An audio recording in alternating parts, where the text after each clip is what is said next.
Manny's a generational talented fighter. Like, he's accomplished what no other fighter is ever going to accomplish. Again, but I don't feel like, he did it on his own. Watching Floyd fight is actually more my style of that perfect boxer. That's when I do a pound-for-pound ranking, I'm trying to be objective. Pacquiao jumped more weight classes. What he did pound for pound to me was more impressive. Hard work first. Do it quick. You mind your heart, you focus. Let's go.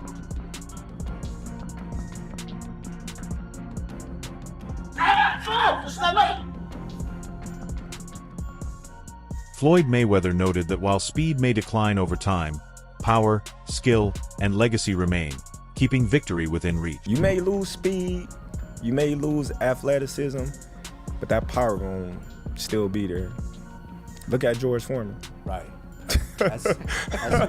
Max Kellerman praised Manny Pacquiao, saying his career accomplishments are more impressive than Floyd Mayweather Jr.'s, and noting that he still performed well even after a long time away from the ring. Floyd isn't going broke. So by the way, if he is, that he makes all the money in the world for a Pacquiao fight and rides off into the sunset a rich man, I wish him the best. I want to fight somebody. I don't care about the money and all that. Who you want him to fight? That's not good with Pacquiao. Pacquiao just drew with Barrios. And you see what he look like? Yeah, because they're not on that level anymore. What do you think's going to happen here, though? What do you think's going to happen in Mayweather-Pacquiao? Are you interested in it? Yep. Is it a good fight? Yeah. I'll be watching. Watch it. The first one was awful, but now they're 50 years old. Let's see it. Nicholas Irving observes that a Floyd Mayweather Jr. versus Manny Pacquiao fight today would attract minimal fan attention, as their matchup reached its peak more than 10 years ago. Yesterday, today is his birthday. He just turned 49. Okay. I mean, granted, Pacquiao and Floyd are still better than a lot of fighters out that are active right now.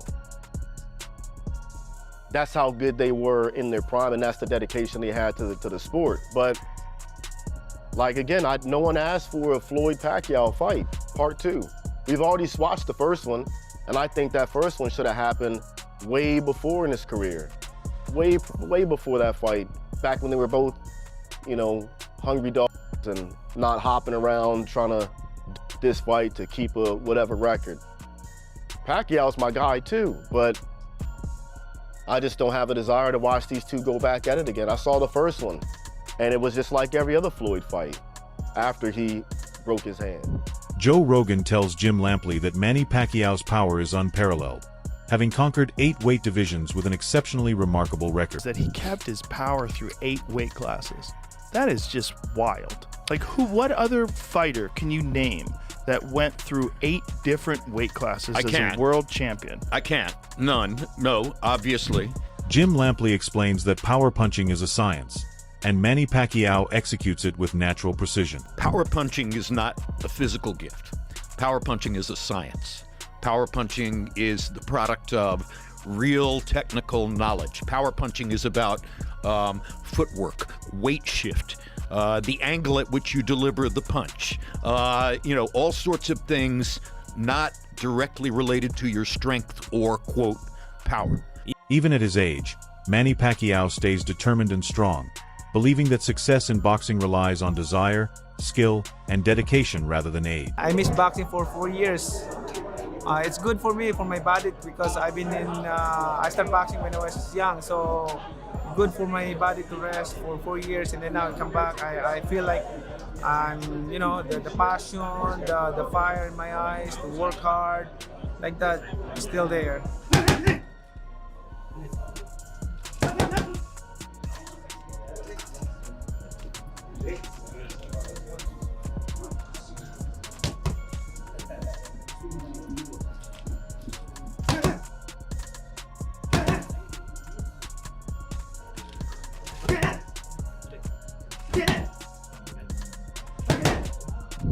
Returning to training and the boxing ring revitalizes Manny Pacquiao, enhancing his confidence, focus, and sense of purpose. I mean, it's a good thing for me that I have rest. I have time to rest for the longest time in my career.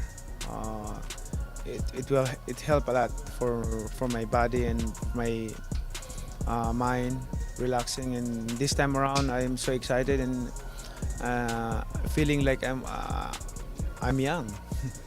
Do you feel you have something to prove in this fight, Manny? I know you've accomplished so much, but do you feel you personally, you want to show something to the world or prove something? Oh yeah, it's a challenge that they might think that oh, Manny's career is over and he's old like that. So something wrong that I need to prove it, and I'm not done yet. As Manny's trainer, Freddie Roach believes Manny has the potential to defeat Floyd in a rematch and reveal what circumstances prevented him from showing in their first encounter. It looked like he had turned back the clock maybe 5 years. It looked like he was quicker, sharper, more explosive than I've seen him since pre-Floyd Mayweather fight. I do agree with you, and you know, he gave up his killer instinct a lot by you know, he didn't want to hurt his opponents, and all he had to do was beat them. And after losing a couple bad decisions, that kind of went away a little. Finally. So did you see a little more killer instinct? Definitely, yeah. In this training camp, it was.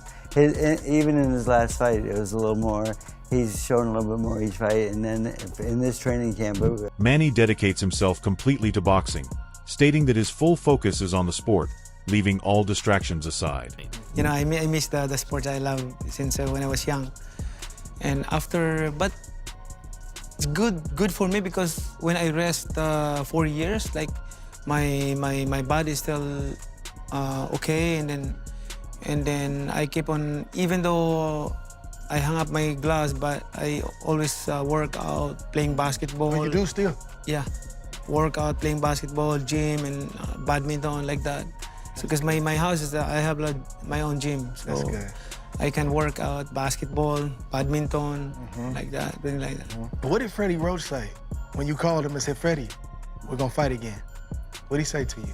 Remember? Yeah, he's happy. He's just observing me, and then he saw my speed, my movement, like that, still there.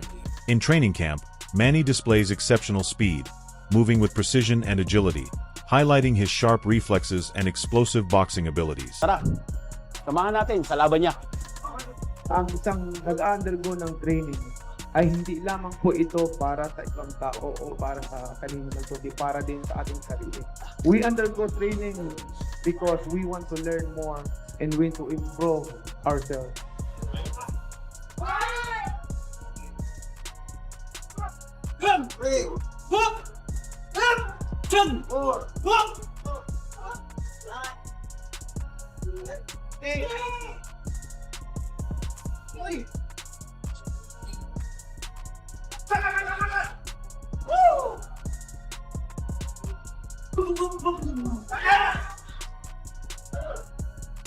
Manny Pacquiao enters training with unwavering determination, ready to face Floyd Mayweather once more.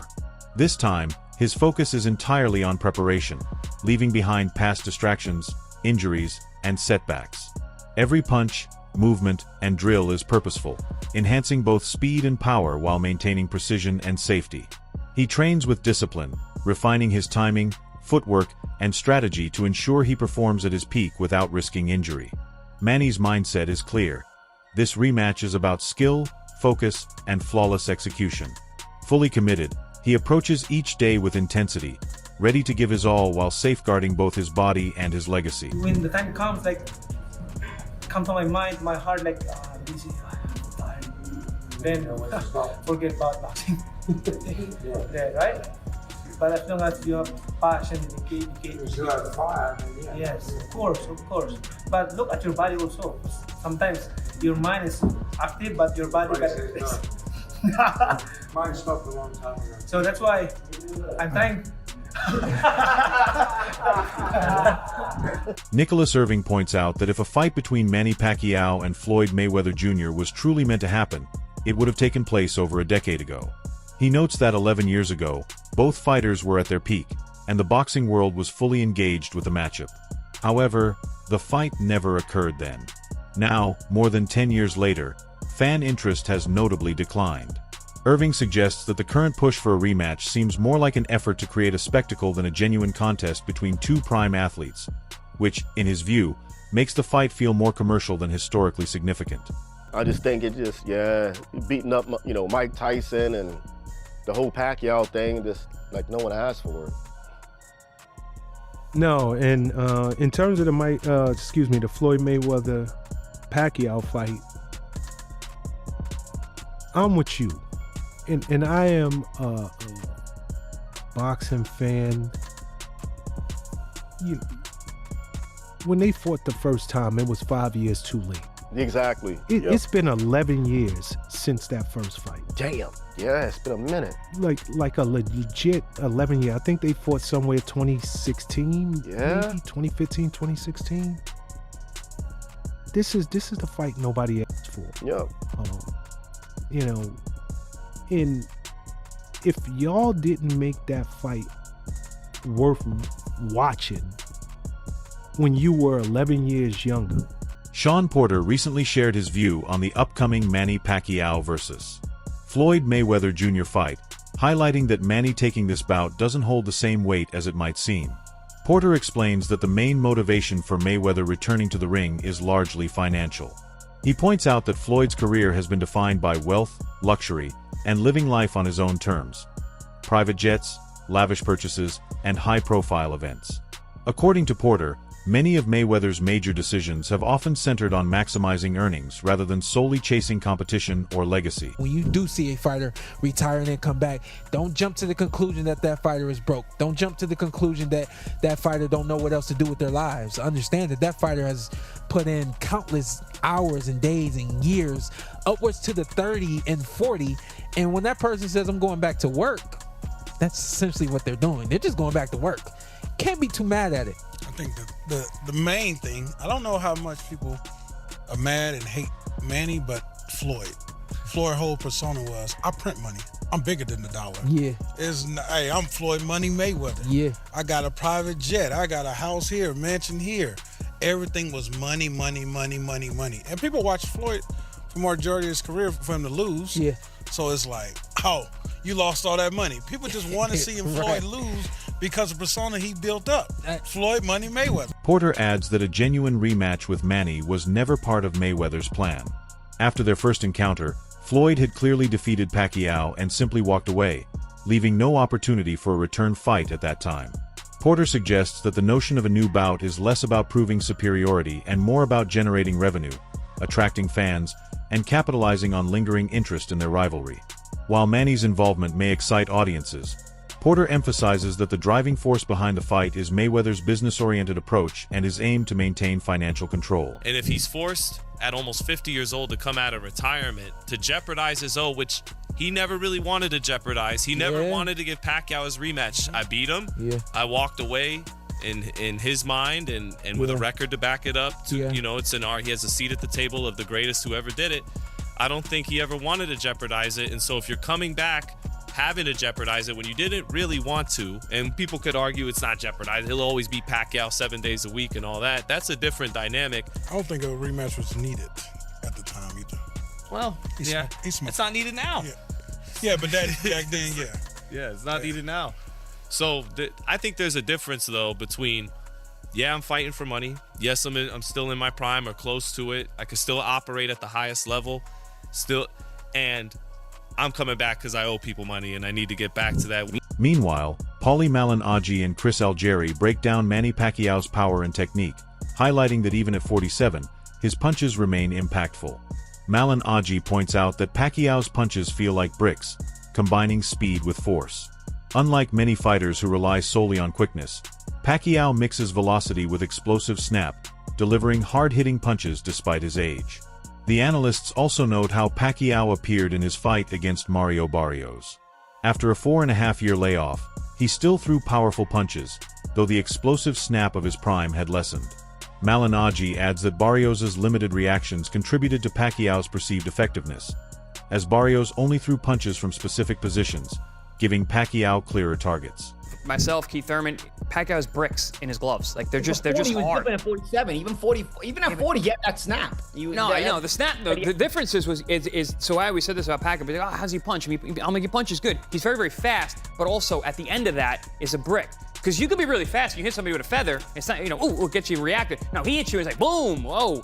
And again, I'm not the only person who says it. Thurman said the same thing. Another guy that he fought way older, And at 147. But it wasn't the Pacquiao that, again, the way he looked against Barrios was very different, man. He was pushing his punch. I never saw him push out punches because he couldn't generate the speed and the snap. Also never saw him at their 4.5-year layoff. Algaray and Malin Aji also examined how age influences a boxer's speed.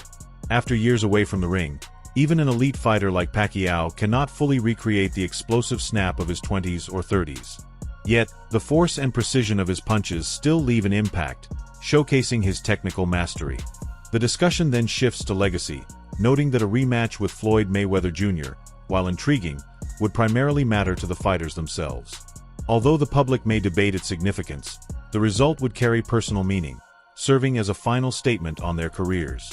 Overall, the conversation underscores Pacquiao's enduring power, strategic boxing intelligence, and the fact that his legacy remains strong even in the later stages of his career. You come back, you're going to snap your punches. You know, if you come back at 30 years old from 20 years old, you know? But 47, he wasn't snapping no punches. He threw him hard enough because Barrios didn't do anything. Barrios sucks. He doesn't throw any punches. Barrios is not going to throw punches because Barrios also has to set himself the way he wants to set himself, put his hands in a certain position, his feet in a certain position, and then he throws punches. Like he basically announces to the whole world, hey, okay, I'm going to throw a punch now. So, you know, it's not the same thing. There was no reaction from Barrios because Barrios won't react unless he's in a set position to punch. He will not punch unless he's in any other position. So yeah, sometimes Pacquiao's hands can put him out of position. Barrios will have a punch out of when he's out of position. He's just not that kind of guy.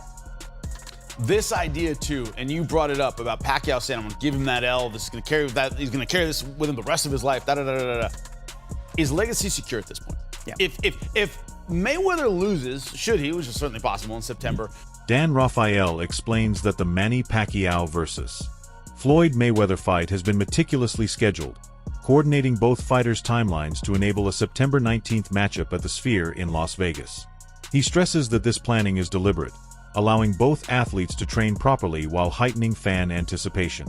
The venue choice underscores the event's grand scale, designed to deliver a spectacle rather than a typical boxing match. It's Floyd in an exhibition bout, also probably in April, but in a different location.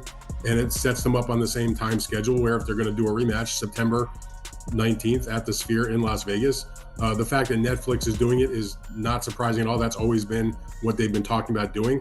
I think both fighters and everybody involved understands that it's one thing when everybody wanted to see the fight in 2015, you put it on pay-per-view and it's going to be a blockbuster, which it was. They charged $100 before the pay-per-view, the biggest price ever for a pay-per-view. And it set every conceivable record that you could think of in terms of gate, boxing, pay-per-view buys, overall revenue, the sponsorships, the merchandise. You pick a metric and it broke the record. That would not be the case now, 11 years down the road. Since they first fought in 2015. So they needed somebody to put up big money, and it really fits the profile of what Netflix is trying to do. Rafael highlights Netflix's involvement in promoting the fight, noting that it aligns with the platform's focus on high-profile events that attract widespread public attention. Unlike traditional boxing matches, which depend largely on pay-per-view audiences, Netflix provides massive global exposure, reaching beyond the typical fan base. He emphasizes that this partnership makes sense, as both fighters are legendary figures whose matchup already carries significant hype and media interest. The discussion also points out that while the fight is thrilling for fans, it is equally a business strategy. Coordinating schedules, selecting a prominent venue, and collaborating with a platform like Netflix are all moves aimed at maximizing financial gain and global visibility.